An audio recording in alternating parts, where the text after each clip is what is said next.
Good evening and Jai Hind students. Welcome again. I am Sapna Singh, your political science teacher. Today we discuss about chapter 1, the Cold War era. In this video, we discuss about non-aligned movement means NAM. What is a NAM? जैसे हम जानते हैं कि पिछले chapter में इससे पहले read कर चुके थे कि सेकेंड वर्ल्ड वॉर के बाद 2 मेन ग्रुप्स निकल के आए थे, यूएसए एंड यूएसएसआर, जो सुपर पावर थे वर्ल्ड की, और जितने भी अदर कंट्रीज है वो इन दोनों में से किसी एक ग्रुप को ज्वाइन कर ले रहे थे। जो भी तुरंत इंडिपेंडेंट हुए थे वो अधिकतर कंट्रीज क्या करते थे, इन दोनों में से किसी एक ग्रुप को ज्वाइन कर लेते थे। इस तरह जो वर्ल्ड था वो कहीं ना कहीं 2 पार्ट्स में डिवाइड हो चुका था। बट काफी कंट्रीज ऐसी थी जो न्यूली इंडिपेंडेंट कंट्री थी, उन्होंने इन दोनों ही ग्रुप में ऐड होना सही नहीं समझा। Like this Yugoslavia, India, Egypt, Indonesia, Ghana, in countries ने मिलकर एक न्यू ग्रुप बनाया। इसको नेम दिया गया नैम, नॉन अलाइंड मूवमेंट, यानी किसी भी निरपेक्ष कहा जाता है, यानी किसी भी ग्रुप में ज्वाइन ना होना, अपना एक new group. First summit was held in Belgrade in 1961 with 25 members.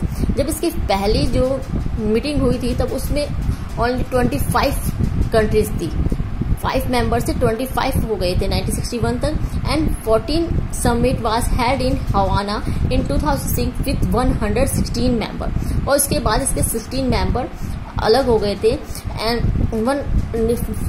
अलग नहीं मीन्स 116 मेंबर्स और हो गए थे। And NAM is not, NAM के बारे में 2 चीजें कही जाती है, आइसोलेशनिज्म एंड न्यूट्रलिटी। जो नैम की जो पॉलिसी है वो आइसोलेशन और न्यूट्रलिटी पे डिपेंड करती है। क्या ये सही है या नहीं? नैम इज नॉट, तो हम ये कहेंगे जो आइसोलेशन है या न्यूट्रलिटी है, नैम इनमें से किसी पे भी डिपेंड नहीं करता।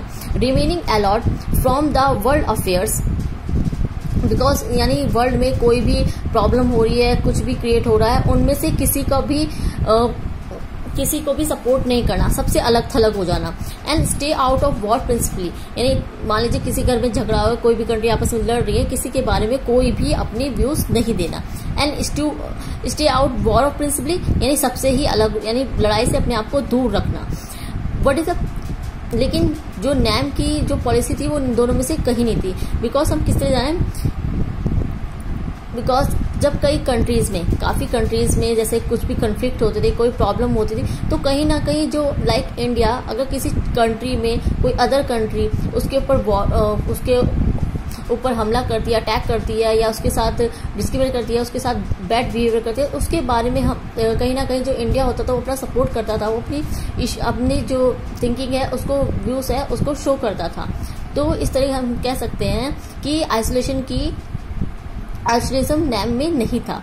या न्यूट्रलिटी, यानी कहीं ना कहीं अपने को वॉर से दूर रखना, ये भी बिल्कुल गलत है। कि अगर कभी कभी हमें ऐसा लगता था जो राइट कंट्री है, या इंडिया ने कभी ऐसा लगा कि ये कंट्री राइट है तो उसका साथ दिया है, और उसने रॉन्ग को रॉन्ग ही बोला है, तो ये दोनों ही चीजें नैम पे कहीं पे भी आधारित नहीं होती है। What is the problem of NAM? NAM की मेन प्रॉब्लम क्या है? Majority of them were least developed countries who were economically week.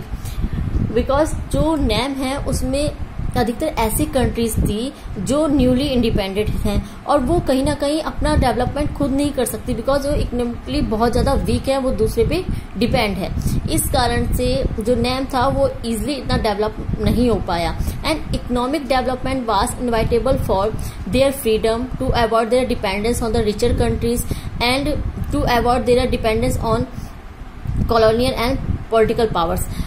इस रीजन से इकोनॉमिक डेवलपमेंट था, उसके लिए कहीं ना कहीं वो ना तो फ्रीली थे, और कहीं ना कहीं जो डिपेंड थे अदर कंट्री, जो रिचर कंट्री थी, उन पर पूरी तरह से डिपेंड है।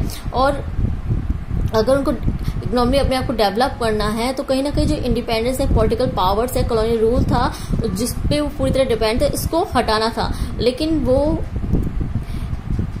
जितनी भी कंट्रीज हैं नैम से रिलेटेड, वो कहीं ना कहीं अदर कंट्री पे डिपेंड है। इन सब चीजों को कम करके तभी जो नैम की कंट्रीज थी, नैम के जो मेंबर्स थे, वो तभी इम्प्रूवमेंट कर सकते थे, तभी डेवलपमेंट कर पाएंगे। ये कुछ प्रॉब्लम्स क्रिएट हुई थी नैम में। Thank you student. In next video we discuss about NAM is a context of India. Thank you very much. Jai Hind.